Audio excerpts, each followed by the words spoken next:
हरे कृष्ण। तो आज हम भगवत गीता का जो 5 मुख्य विषय है, ईश्वर, जीव, प्रकृति, काल और कर्म, ये 5 मुख्य विषय के ऊपर वृत्ति स्थापन करते हुए भगवत गीता का संपूर्ण फिलोसफी 700 श्लोक है।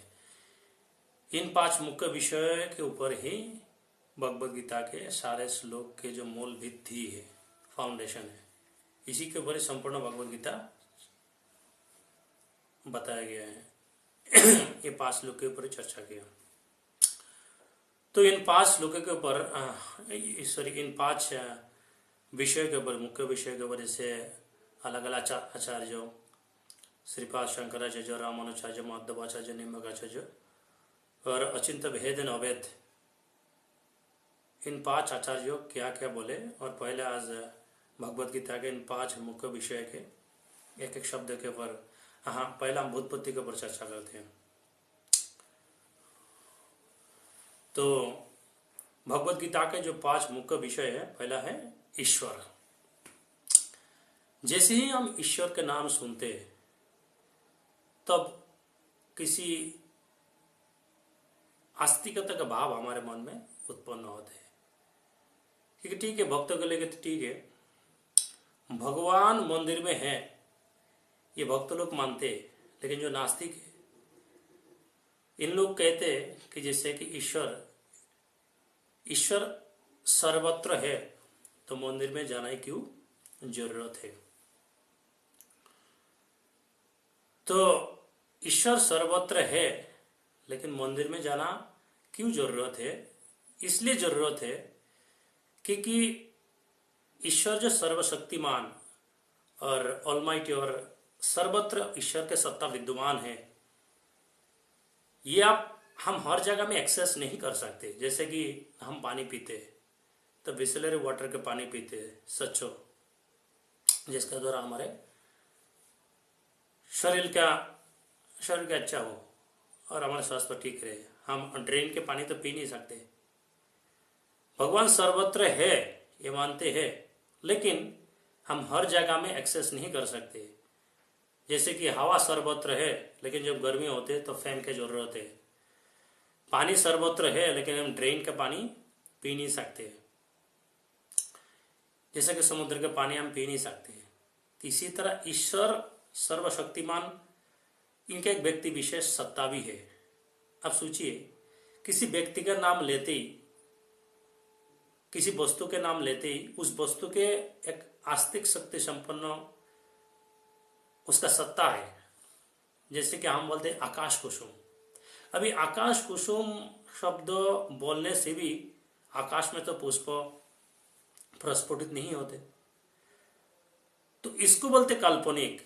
लेकिन अगर वस्तु के नाम लेते, अगर किसी व्यक्ति के नाम लेते तो व्यक्ति है। तो अगर कृष्ण नाम से जो नास्तिक होते, अगर ईश्वर नाम से और भगवान नाम से, ऐसे कोई श्री कृष्ण के नाम से ऐसा कोई व्यक्ति नहीं था, तो 5000 सालों से चर्चा करते हुए आ रहे गीता के ऊपर इतने महान महान आचार्य लोग, अगर वो व्यक्ति नहीं रहते तो ऐसा कोई काल्पनिक के ऊपर के कोई चर्चा करते। और भगवान के, ईश्वर के सत्ता के, अब देखिए गुजरात में वो द्वारका है अभी भी। और ऐसे भगवान के ऐसे जो व्यासदेव ने हजारों शास्त्र रचना करके किया, तो व्यासदेव कोई मनमाना कहानी, ठीक है, 1-2 किताब लिख सकते हैं, लेकिन 1 लाख श्लोक महाभारत के ऊपर, फिर 24,000 श्लोक रामायण के ऊपर, गीता के ऊपर 700 श्लोक, भागवत के 18,000 श्लोक, उपनिषद संहिता, उपसंहिता, वेद, उपनिषद, वेदांतो, षड दर्शन, निरुक्ति, सौंदर्य, जो भी है अनगिनत शास्त्र, किसको इतना हेडेक लेना है कि फालतू किसी विषय के ऊपर, जो व्यक्ति, ऐसा कोई व्यक्ति है ही नहीं इसके ऊपर फालतू में इतने सारे विषय चर्चा कर। तो पहला आप सोचिए, कोई नास्तिक व्यक्ति बोलते कि ईश्वर है, जिन लोग निराकार मानते ईश्वर को, ईश्वर है, लेकिन ईश्वर को अपने स्वरूप में आके अपने लीला प्रदर्शन करने का कोई जरूरत नहीं। बा ईश्वर है तो इनको हर जगह में, मतलब इनके जो व्यक्तित्व वो प्रकटित करना जरूरत नहीं है। इसीलिए ईश्वर सब कुछ कर सकते अपनी इच्छा से, लेकिन इन लोग फिर निराकारवादी। अब सोचिए, इन लोग बोलते कि 7 आसमान किसी ऐसा कोई विशेष व्यक्ति ने, ऐसा कोई किसी ने बनाया। तो जैसे ही अगर ईश्वर के शक्ति और इनके संपन्नता के ऊपर हम चर्चा करें, अगर कई व्यक्ति कुछ बनाते हैं, आप सोचिए, मान ली इनके हाथ नहीं है, पैर नहीं है, मुख नहीं है, कान नहीं है, कुछ भी नहीं है, लेकिन किसी व्यक्ति ने जो कुछ बनाते, सोचिए कोई बिल्डिंग बनाते, कोई इंजीनियर को, वो आर्किटेक्ट, डिजाइनर, तो मान ली इनका हाथ नहीं है, पैर नहीं है, कुछ नहीं है, लेकिन बनाने के लिए अगर हम मानते कि ऐसा कोई व्यक्ति है बनाया, लेकिन वो निराकार है, तो बनाने के लिए कम से कम इच्छा तो करना पड़ते। ठीक है, मैं ये रसगुल्ला खाऊंगा, मुझे ये बिल्डिंग बनाना है, मुझे ये करना है, मुझे वो करना है, लेकिन करना है ये जो शब्द ये कोई व्यक्ति ही बताते हैं, कोई इच्छा प्रकट करते हैं। बस सामने रसगुल्ला है, 10 रसगुल्ला है, गुलाब जामुन, कुछ भी। तो खाने के लिए कोई वस्तु, पाने के लिए कोई वस्तु, बनाने के लिए, ठीक है इनका हाथ नहीं है, पैर नहीं है, नाक नहीं है, मुख नहीं है, लेकिन इच्छा तो करते कोई। तो अगर इच्छा करते तो इच्छा किसका गुण है? इच्छा तो कोई व्यक्ति विशेष का गुण, इच्छा तो व्यक्ति विशेष का गुण है, तो वस्तु गुण नहीं है। ऐसा कोई मिट्टी, पानी और वायु, आकाश और अग्नि, इनके तो गुण नहीं है। इच्छा शक्ति किसके गुण है? इच्छा शक्ति है किसी व्यक्ति विशेष के गुण है। तो अगर कोई इच्छा करते कुछ बनाने के लिए, ठीक है, let there be creation, creation is there, लेकिन किसी न किसी ने जब इच्छा करते, तो इच्छा किसका गुण है? इच्छा व्यक्ति विशेष का गुण है। तो अगर इच्छा ही नहीं किया ईश्वर ने, और कोई भी एक व्यक्ति, संपन्न व्यक्ति, शक्ति संपन्न व्यक्ति, अगर कोई कुछ बनाने के लिए इच्छा करते, अरे इनका हाथ नहीं, पैर नहीं, नाक नहीं, मुंह नहीं, तो इच्छा तो व्यक्ति विशेष ही करते हैं ना, तो ईश्वर निराकार कैसे हुए? तो ये अल्पबुद्धि संपन्न लोग, इसीलिए ईश्वर शब्द का भूतपत्तिगत अर्थ, संस्कृत में एक एक शब्द का भूतपत्ति, इसलिए भूतपत्तिगत अर्थ लेकर हम चर्चा करते हैं। इसलिए ईश्वर शब्द के भूतपत्ति व्याकरणिक जो उत्पत्ति और संस्कृत धातु और प्रत्यय से जो हुई है, इससे इसके ऊपर हम विस्तार से चर्चा करते हैं। तो धातु से भूतपत्ति, जैसे ईश्वर शब्द ईश प्लस ग प्रत्यय वरण, ये कर्तृत्व भाव से मूल धातु ईश से हुआ है, जिसका अर्थ है शासन करना, नियंत्रण करना, स्वामित्व करना, सामर्थ्यवान होना। ये धातु पाठ में इस नियंत्रण धातु पाठ से 2.7.1 में धातु पाठ में लिखा है, इस नियंत्रण। तो प्रत्यय जब जुड़ा जाते हैं, ग प्रत्यय या वह ग प्रत्यय जुड़ा जाते हैं, जिससे ईश प्लस बरंश, इसका अर्थ ईश्वर बनता है। तो अर्थानुसार वाक्य का ईश्वर का अर्थ है जो ईशते, शासन करता है, जो संचालित करता है, सबका नियंत्रण है और स्वामी, अर्थात ईशः सर्वस्य अधिपति ही, ईशः सबका अधिपति या स्वामी।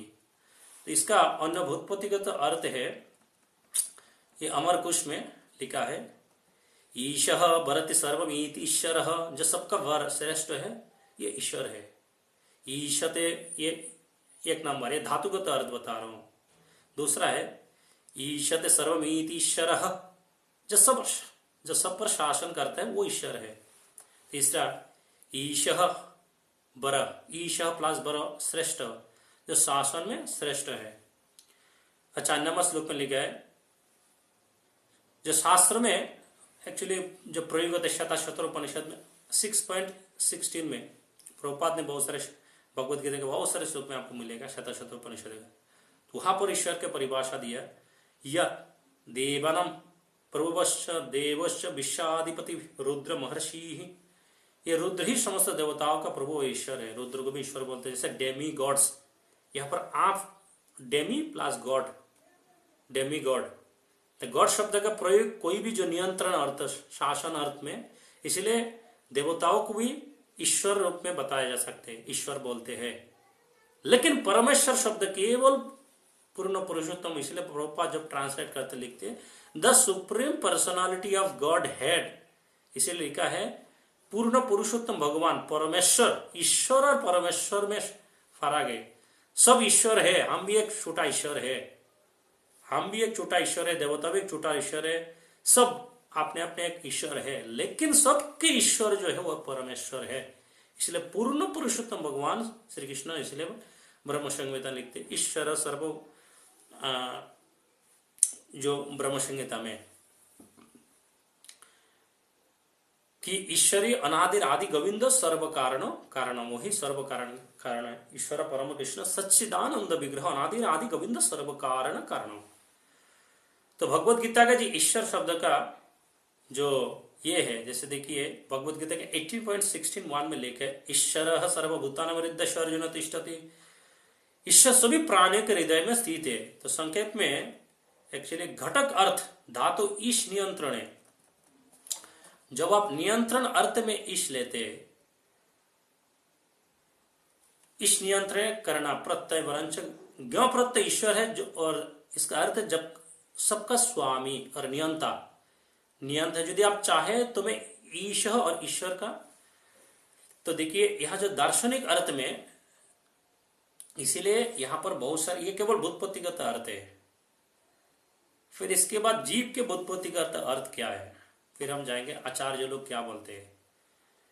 जीव शब्द का जो व्युत्पत्तिगत संस्कृत अर्थ है, जीव प्राणने से बना है यह शब्द, जिसका अर्थ है प्राण लेना, जीवित रहना, श्वास लेना, जीवन धारण करना। यह धातु वादिगण से बना है। तो यहां प्रत्यय इस धातु में जीव में ज्ञ प्रत्यय लगाते हैं, तब जीव प्लस जीव, ग प्रत्यय का अर्थ है जो उस क्रिया में नित्य प्रवृत्त है या जो उस भाव से संयुक्त है। ये व्युत्पत्ति का अर्थ जो सदा जीवित रहता है, एक दूसरा प्राण से युक्त है, यह है पहले, ये दूसरा है, और तीसरा चेतना से संपन्न है, यह तीसरा है, वही जीव है। संक्षेप में जीवती जीव, जो जीता है वही जीव है। और शास्त्रीय व्याख्या शतशतोपनिषद 5.9 में लिखा है एक देव सर्वभूतेषु गुरुः सर्वव्यापी सर्वभूतांतरात्मा। एक ईश्वर जो सब जीवों में अंतरात्मा रूप से स्थित है। यह जीव उस सत्ता को सूचित करता है जो चेतना, जिसमें चेतना है, प्राण है, जिसमें अनुभव है से युक्त, किंतु सीमित रूप में, पूर्ण रूप से नहीं। इसलिए दार्शनिक दृष्टि से दर्शन जीव का परिभाषा वेदांत शंकराचार्य, जीव ब्रह्म का जो अविद्याग्रस्त प्रतिबिंब है।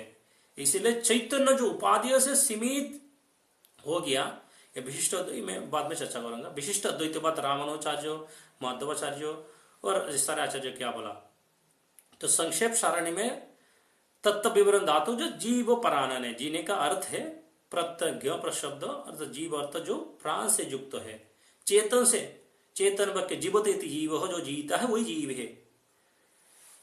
इसके बाद आते हैं प्रकृति। ये केवल मैं भूतपत्तिगत अर्थ बता रहा हूं। प्रकृति, प्रकृति शब्द का भूतपत्तिगत अर्थ, भूतपत्तिगत अर्थ संस्कृत में एक एक शब्द का भूत, इस दुनिया में किसी भी भाषा में किसी भी भाषा का भूतपत्तिगत अर्थ नहीं है, केवल संस्कृति एक भाषा है, इसीलिए इसको देव भाषा कहते हैं कि इसका ही केवल भूतपत्तिगत अर्थ है। इसलिए प्रकृति प्रकृष्ट रूपेण क्रियति उपसर्ग प्र, जिसका अर्थ है पूर्व, मुख्य, प्रबल, आदिकालीन या उत्कृष्ट रूप से। इसे मूल धातु जो क्री धातु का धातु जिसका अर्थ है करना, दूसरा सृजन करना, तीसरा बनाना, इसलिए प्रत्यय ती प्रत्यय लगता है। अतः क्री प्लस ती कृति कर्म, जो इसका तीन अर्थ है, कृति कर्म कार्य और सृजन। और जो उपसर्ग जुड़ने से प्रो प्लस कृति है तो ये प्रकृति व्युत्पत्ति करता है, जो लिटरल मीनिंग है। और इसका जो व्युत्पत्तिगत अर्थ तो हमारे को उसमें प्रकृष्टा कृति ही प्रकृति ही, जो सर्वोत्तम या मूल सृष्टि है वही प्रकृति है। और दूसरा अर्थ है या प्रकार ने कृति ही प्रकृति ही, जो विशेष प्रकार से सृजन करती है वही प्रकृति है। और तीसरा सामान्य अर्थ प्रकृति का मूल सृजन शक्ति, जो समस्त जगत के कारण रूपा है। संस्कृत में यह सर्वश्रेष्ठम यह सा प्रकृति ही, यह सर्वश्रेष्ठम सा प्रकृति ही, जिससे सब कुछ उत्पन्न होता है वही प्रकृति है। तो शास्त्रीय दृष्टि सांख्य दर्शन प्रकृति ये अपरिवर्तन मूल तत्व, जिससे महत, ये मैं भागवत में इसका तीसरा जो स्कंद है उसमें विस्तृत व्याख्यान है। फिर सांख्य दर्शन में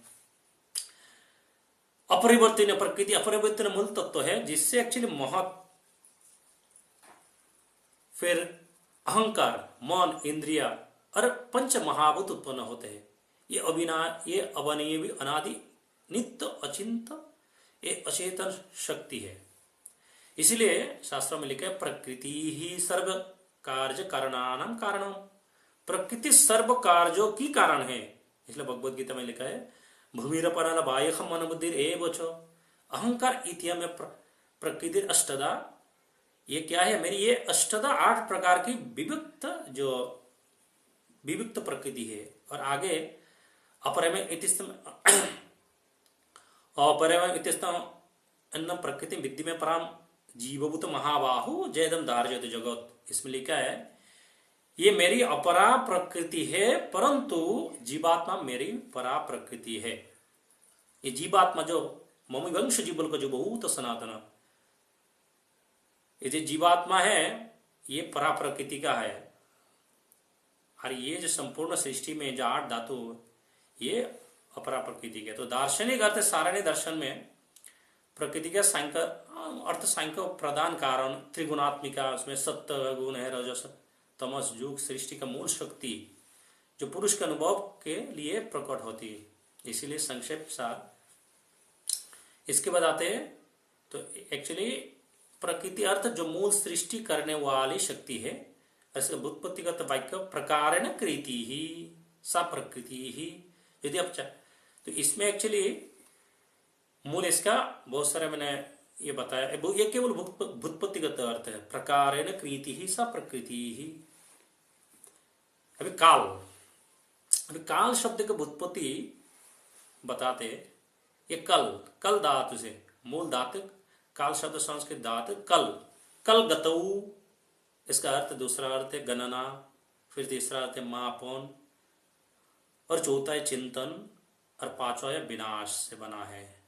इसलिए धातु कल अर्थ गणना करना, क्रम चलाना, समाप्त करना, नष्ट करना, या समय का प्रवाह बताना। प्रत्यय इस धातु कल में ग प्रत्यय जुड़ा जाता है।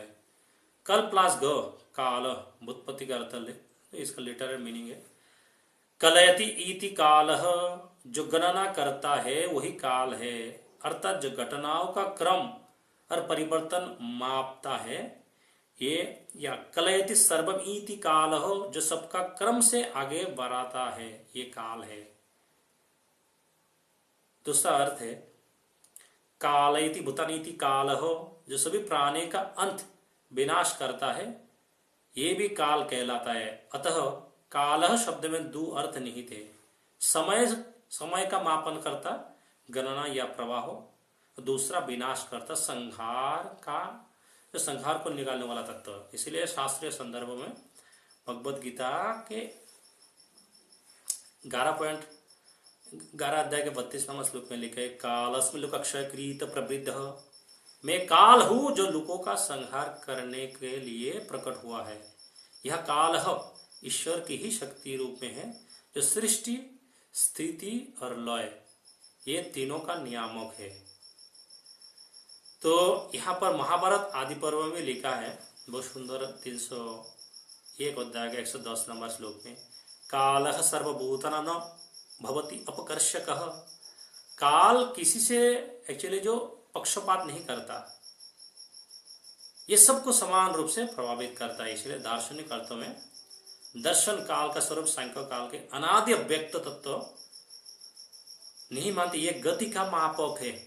वैशेषिक में काल एक नित्य सर्वव्यापक द्रव्य है जो सभी क्रियाओं का कारण है।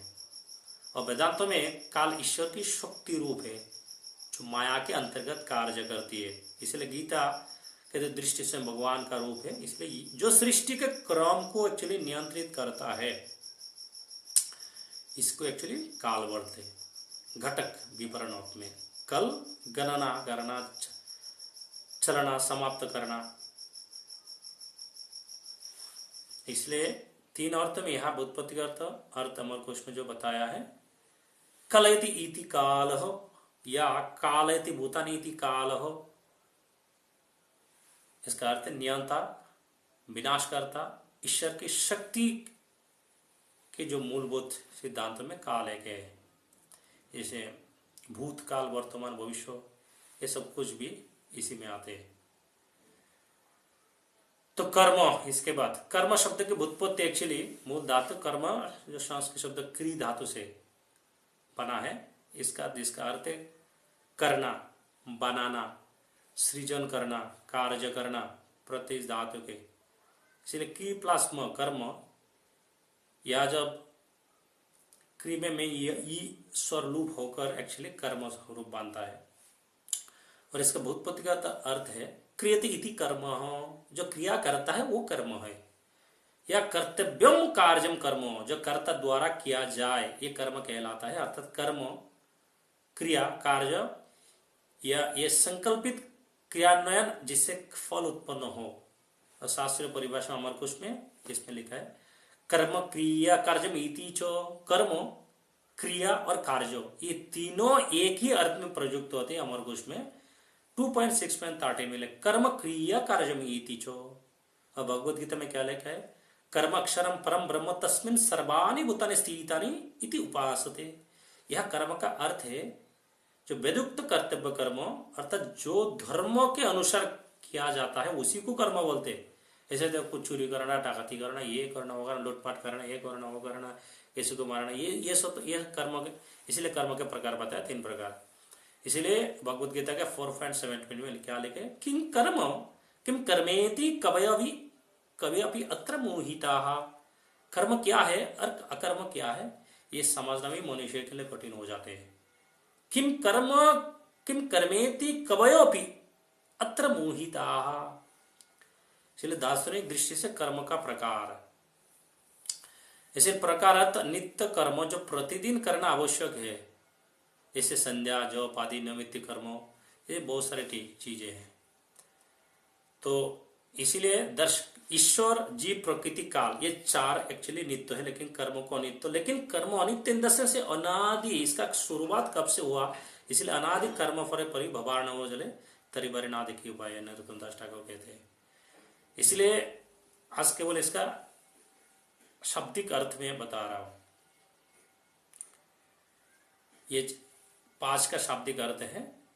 दर्शन के अनुसार अर्थात दर्शन कर्म की परिभाषा सांख्य प्रकृति के गुणों से उत्पन्न क्रिया जिसमें पुरुष केवल साक्षी है, और मीमांसा में यज्ञ और विधि से संबंधित क्रिया को जो फल देने में समर्थ है इसको कर्म बोलते हैं। और वेदांत में कर्म केवल शरीर, मन, इंद्रिया की क्रिया नहीं बल्कि अविद्या से उत्पन्न बंधन का कारण है। गीता दृष्टि निष्काम कर्म जो फल की इच्छा रहित, जो ईश्वर अर्पित कर्म ही मोक्षदायक है।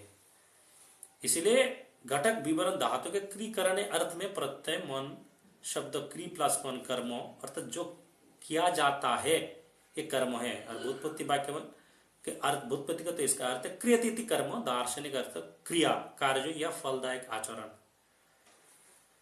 इसीलिए इसको बोलते ये है कर्म वो है जो कर्ता द्वारा संकल्प पूर्वक किया जाए। मैं करूंगा, संकल्प पूर्वक किया जाने वाला किसी भी चीज को मैं करूंगा तो इसको कर्म बोलते हैं। जिससे फल उत्पन्न हो, फल के लिए सब कर्म करते हैं। तो आज केवल इसका भूतपत्ति का अर्थ बताया। फिर काल श्रीपद रामानुज, माता निम्बा विष्णु स्वामी और चिंता इसमें क्या है।